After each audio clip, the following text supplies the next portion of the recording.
bovasir kasalligining kelib chiqishining asosiy sababi bu arterial qon tomirlar orqali olib kelingan qon hajmining venalar orqali olib ketilishidagi nomutanosiblig'i hisoblanib, bunda o'sha gemoroidal rezerv tomirlar o'sha ishlab ketadi va bu holat uzoq vaqt davom etishi natijasida terminal qismida gemoroidal tugunlar bo'rtib chiqib qoladi. Bu kasallikni xalq orasida kelib chiqadigan sabablari biz ko'p eshitganmiz: ish qotishi, homiladorlik, uzoq vaqt bir joyda o'tirib qolishlar bu kasallikka olib keluvchi eng xavfli omillar bo'lib hisoblanadi.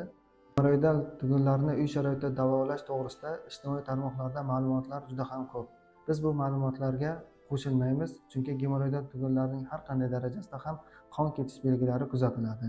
Qon ketish nafaqat gemoroidal tugunlardan, balki yo'g'on ichak poliplaridan, yoriqlaridan, o'smalardan ham bo'lishi mumkin.